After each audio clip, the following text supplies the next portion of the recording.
So that's another free week for you on the training pitch this week, and hopefully another beneficial one for you. Yeah, most definitely. It's been a good week off the back of a really good victory on Saturday. The lads gave absolutely everything on Saturday. Anyone who was there or anyone in the country, it was super hot on the day, and they were depleted come the end of it. They needed maybe that extra day of coming back down from it, replenishing their bodies. And that was every one of them, by the way. I think I was as well. I need to replenish my body on Sunday too. But it's been a good week and good use of that week off the back of a fantastic victory. So loads of work done, and really useful heading into the game this weekend. We speak about having these 3 weeks, and when there's a lot of games we talk about managing the bodies, but it's also important to do it in these, whilst you can get plenty of work into them, it's important about managing so they're ready to go on Saturday as well, isn't it? Well, we need to make sure that they're ready to go Saturday, and then also when it's Tuesday, Saturday again, that they've been putting in the work on those Tuesdays, which replicates the numbers we need on a Saturday. So there's no rest on any of those days, and that's the biggest thing with science that's come into football now. It tells you if you don't do your work on them Tuesdays, when it becomes Saturday, you'll pick up injuries. So there's been a hell of a lot of hard work.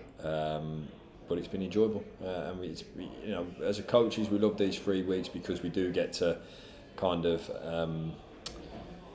we get the opportunity to just take stock of the previous game, reflect on the games prior to that, and then try and work on a few bits from that. So yeah, really useful, and we've got a hell of a lot of work into them as well. You can optimise the amount of information that goes into the players as well during these 3 weeks as well, can't you? Yeah, you can. You don't want to get too much into them, and sometimes it's the less is more at times. Especially, if you do a hell of a lot of match prep on a Tuesday, then it can become quite a long week until a Saturday.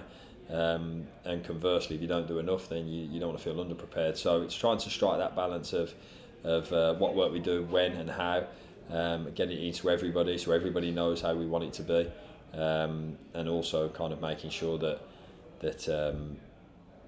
especially those ones that hadn't played in the last couple of weeks, that they're right on it, making sure that they're ready when their chance comes, which it will. So there's lots of thought that goes into kind of trying to manage the training week when it is Saturday to Saturday, but it all feels a lot better on the back of a win. The competition for places at the moment is fantastic, and I think that comes with that keyword momentum. And we've seen personnel change, the strikers then dropping back into midfield. We've seen the likes of Dave come in last week as well in defence. It's fantastic to have that as well for you personally, and it gives you, like you mentioned before, a good headache though. Yeah, it's only fantastic to have if those ones that are desperately trying to get into the team give everything to give me a problem, which our lads do, and I've just said to them today, I want to go into Saturday or Friday, whenever we name the team, and with some real decisions to make off the back of how well you've trained this week, which they have. So it's only a problem, and it's only decisions to be made if they apply themselves in the right way. And our group do that day in and day out. They're a fantastic group to work with. And we set our standards based on that. So yeah, there are options. I do have options, which is great for me as a coach. I've got some good strength in depth with players, and we welcome back Liam back into the fold from his international stuff. Proud of what he's done when he's been away, so plenty of selection headaches, but they're good headaches to have. Chris Hussey announcing his retirement from professional football. It'd be a big loss to the group as well, won't it? Chris will. Chris came in today and spoke to everybody, which was a mark of him. He wanted to do it properly, and he goes, like we said in the thing we put out yesterday, he goes with our best wishes for the next chapter of his career.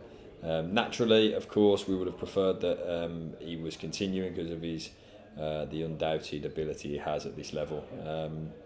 But we also, we say, no problem. This is the right decision for you and the right decision for your family, and we have to honour and respect that, especially in the way that he went about doing it. So, and as he moves into the next chapter of his career, then an opportunities open up for other players, which it's up to them to show they're desperate and willing to burst down the door to keep their shirt. So opportunity knocks, of course it does.